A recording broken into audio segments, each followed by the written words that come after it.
What is going on, guys? Paul Ryan back at it again. I hope everybody had a good night. Coming at you with, of course, the late night vibes going strong and early in the week. First and foremost, I'd like to say thank you to everybody who tuned into tonight's show.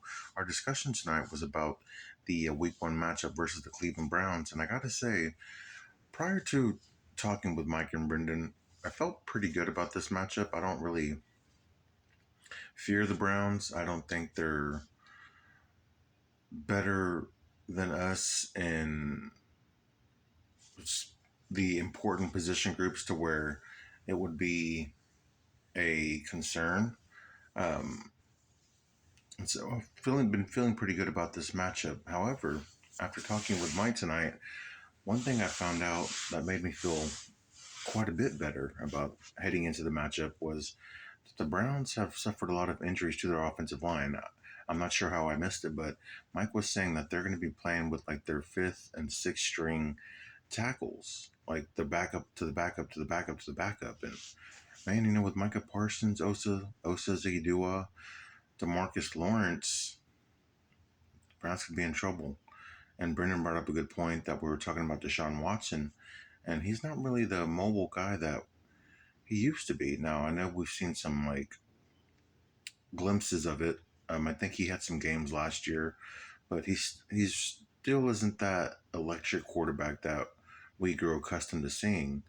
And again, you think about what this defensive line can do against that offensive line for the Browns.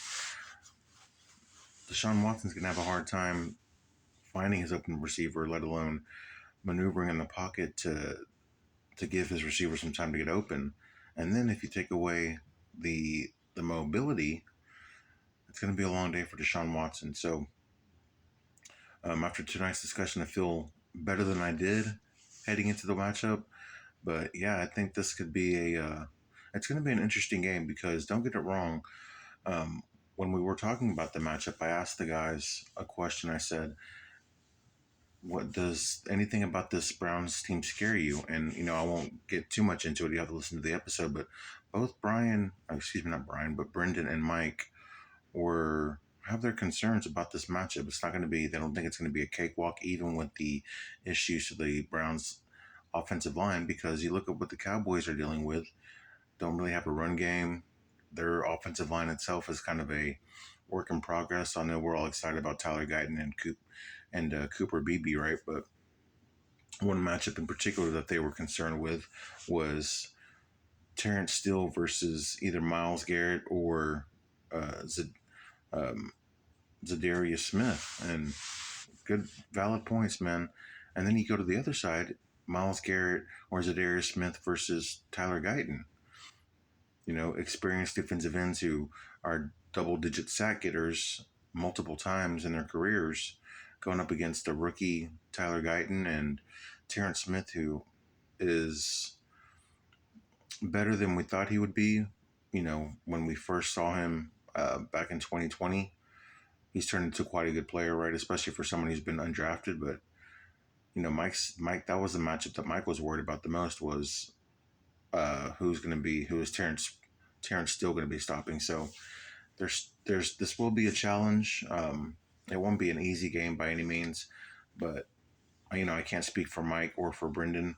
But after tonight's discussion, I feel more confident than I did prior to our discussion tonight.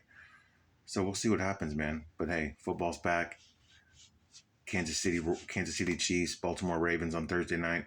Then we have the Eagles, and I forget who they're playing, but the Eagles and Team Blank on Friday night, and then we've got a full day of football on Sunday. So what a great time to be!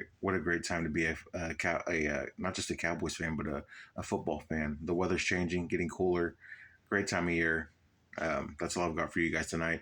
I hope everybody has had a good night. For those of you who are still awake, I'm Paul Ryan. I'll see you guys tomorrow. Peace.